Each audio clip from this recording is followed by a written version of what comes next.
Здравствуйте, дорогие рукодельницы! Сегодня я решила с вами поделиться своим способом пошива такого одеяла из полос. С чего я начала? Прежде чем начать шить одеяло, я всегда рисую рисунок, эскиз этого одеяла.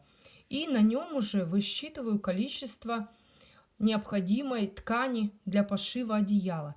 Данное одеяло у меня получилось 2,20 на 2,30 сантиметров. Это было желание заказчика. Шила я его из индонезийского батика. Как я рассчитывала количество ткани? Для себя я решила, что ширина одной полосы в моем одеяле должна быть примерно 13 или 14 сантиметров. Я взяла 220 сантиметров, это ширина одеяла, разделила на 16 полос. У меня получилось 13,8 сантиметров. Это ширина полосы в готовом виде. К этой величине я должна прибавить припуск на шов. У меня это 1,2 сантиметра. В итоге ширина выкраиваемой полосы 15 сантиметров. Теперь нам надо рассчитать, сколько полос у нас уйдет в длину. Если мы берем американский хлопок, он у нас 110 шириной, минус кромку, давайте уберем 2 сантиметра, например, 108. Вы считаете, сколько на вашу желаемую длину вам нужно сшить полос. Получается, если у вас ткань 108, то получается раз полоса, 2 полоса и часть от третьей полосы. И так дальше. Вот так вы считаете. На такое одеяло, если вы будете использовать американский хлопок, то у вас должно уйти 34 полосы. Это 5 и 10 сантиметров ткани. Если вы будете шить из батика, батик шириной 150 сантиметров, то у вас уйдет 4,5 метров. Итак, для того, чтобы сшить такое одеяло, нам надо заготовить лоскуты ткани. То есть вы вырезаете вот такие полосы вашей ширины на всю длину ткани. Сшиваете их между собой. Вот в такую длинную полосу. Потом что мы делаем? Берем первую полосу и отмеряем желаемую длину. Отмерили, отрезали, пришили к этой полосе следующую полосу подряд. И так у вас получится набор разных полос. Вы их все между собой сшиваете. Для того, чтобы правильно собрать сэндвич и пристежки у вас не было защипов на изнаночной стороне, вам понадобится малярный скотч. Давайте представим, что вот это у нас изнаночная сторона одеяла. Вы его выкладываете на какую-либо поверхность. На стол, если у вас есть большой, или на пол. Я выкладываю на пол. У меня нету такого большого стола. Берете малярный скотч и начинаете приклеивать. С одной стороны выравнивая, с другой стороны. Скотч надо приклеивать параллельно и чуть-чуть подтягивать ткань, но не натягивать сильно, как барабан.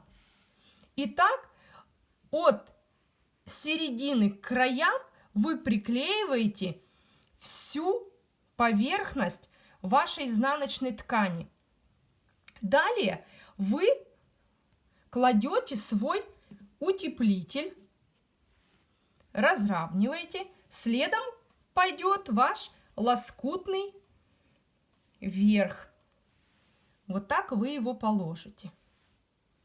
Потом вам понадобятся английские булавки. Начинать скалывать булавки нужно с середины изделия. То есть вы вкалываете, вытаскиваете. И так вы фиксируете весь сэндвич. Между булавками должна входить ладонь. Если вы это расстояние сделаете больше, то у вас на изнаночной стороне будут провисы тканей. И при стежке возникнут защипы, и придется распарывать и переделывать изделие. Малярный скотч убираете только тогда, когда вы скололи весь сэндвич.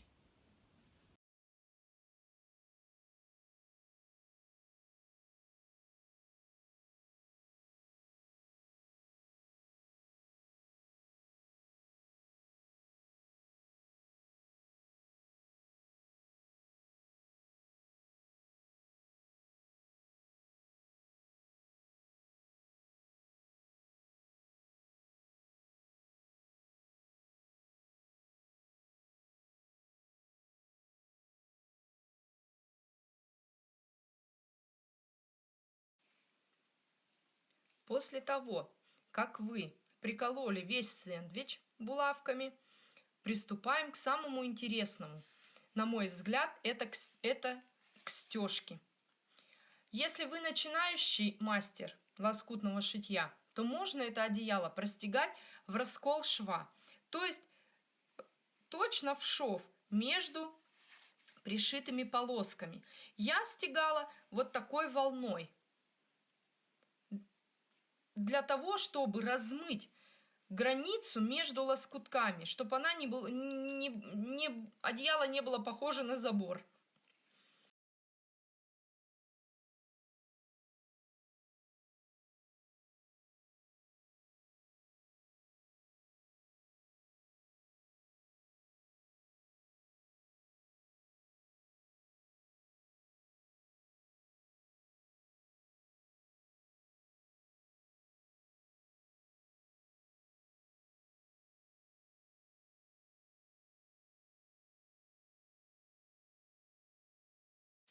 После того, как вы простегали все одеяло, выровняли по всем сторонам, промерили, чтобы у вас это был точно квадрат или точно прямоугольник, вам нужно выкроить косую бейку.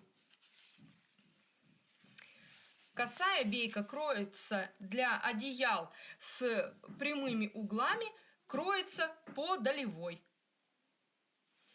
Размер косой бейки я выкраивала 4,5 сантиметров.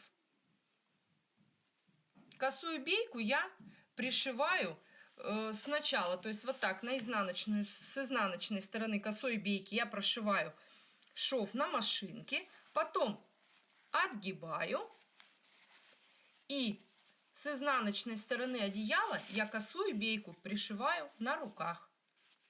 Мне это так больше нравится. Сам край одеяла получается мягкий.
И все, наше одеяло готово. Самое простое одеяло, доступно к пошиву самому обычному человеку, без каких-то сверхспособностей. Сошьется на любой машинке. Так что желаю вам удачи. Заглядывайте на мой канал.